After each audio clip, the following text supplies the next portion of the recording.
So the Lebo M African Icons Tribute Concert in honor of the late Dr. Joseph Shabalala went ahead on Heritage Day in Durban. It was despite disagreements within the Shabalala family. The legacy of Shabalala, one of South Africa's most celebrated cultural icons, founder of Ladysmith Black Mambazo, it continues to resonate across the globe. But the family disagreements have raised public questions about how to celebrate his memory. So Dr. Shabalala passed away back in 2020. This was at the age of 79. And one of his sons, Nkosinathi Shabalala, who supported the initiative, joins us now alongside the founder of the initiative, Lebo M. So on that note, good morning to the both of you. And thank you for your time on the SABC at this hour. Good morning. Thank you for having me. Thank you. Well, let's delve in. Nkosinathi, I'm going to start with you. Perhaps just honoring your dad's legacy and looking at the impact that he's not only had on your family, but the world over. He's a national treasure, right? He's held in very high esteem around the world. But if we're looking at what has transpired in terms of the family disagreements, what is the bone of contention? Perhaps you can outline, bring us up to speed as to what has transpired. No, what is important for me for now is that we're celebrating the cultural month and the show that we made, it was possible. That of the family, I think it's now we're still enjoying. I think it's we will see it later. But the show that we have done to collaborate for more than 5 years, to me and to family members, it was very, very successful. So I thank Lebo and the Tildon was busy preparing for this day to be a success, and indeed it was a success. All right, but just before we bring Lebo into the conversation, I actually want to look at your dad's legacy. For the youngings who obviously tuned in, don't really remember, what has transpired in his life and times. Talk to us about that important work that he's done for us as a nation. Also, just if we're looking at the custodianship of his legacy as a family as well. What's come to the fore since his passing as well? To me, it was a father at home, and then I did compose a song which called him disagreements, where it simply says the work of a person is known everybody knows his work.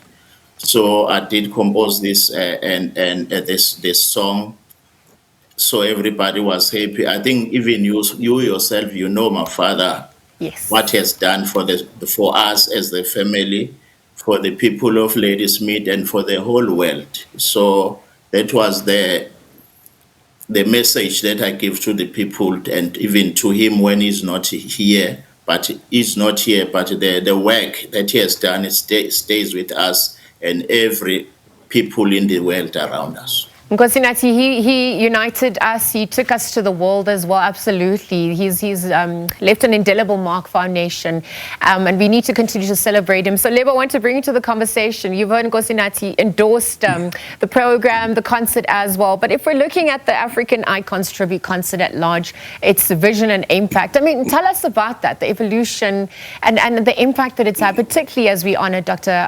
Joseph Shabalala in his passing. Good morning, and thank you for having me. I'm literally waking up. I'm in London now. I left literally the next day after the show in Durban. It was a unbelievable experience. It's something that I've been thinking about for a long time. Over and above my relationship with Nkosinathi that started in 2013, I think when I was doing a movie Blended, I brought him in and I wrote a couple of songs that ended up in the movie.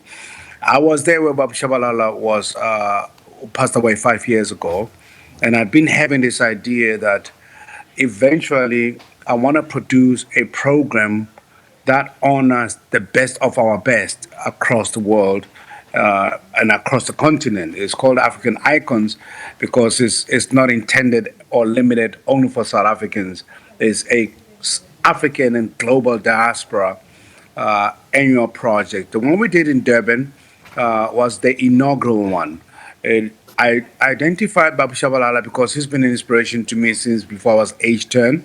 My work and my career has always been inspired by his journey and his work throughout. So the project itself is not limited to Babu Shabalala. It just happens to be the inaugural and happens to fall at the right time when we're now releasing Nkosinath's first two singles. Imsebe is a beautiful song that I heard about 2-3 years ago. And the last 3 years we've been programming and working on his album that we're going to release, the total album next year. So I believe very strongly that Obaba must have been really guiding us because the schedule happens to land literally on the 24th. We had been trying to find a date because my travel has been so crazy, and it just so happened to be on that day, and we happened to have locked the Playhouse, which is also an iconic venue that I would like the iconic Africans program to happen there every year. It's an annual program. Well, Lebo, thank you for that. I need to go back to the first question that I asked Nkosinathi. We were obviously looking at the consent from the family. What issues are happening to him? I mean, there were also allegations of signatures being forged, etc. So when we're talking about celebrating Dr. Shabalala's work, talk to us about what consent, what was happening there, just to clarify any misnomers. I think I did not have to get authorization to honor anyone. You can, when able, communicate with family members or stuff like that. But what we did, and we did timely, is I met with the manager of Ladysmith Black Mambazo, his name is Kolani. He came to my house, and I briefed him completely, and I sent an invitation to the foundation and to the family.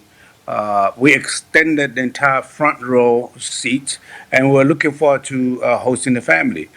Anything else that came after that, the last minute taking us to court, I think was ill-advised. I think it was untimely because we had done everything proper. We have actually invited the family and the foundation.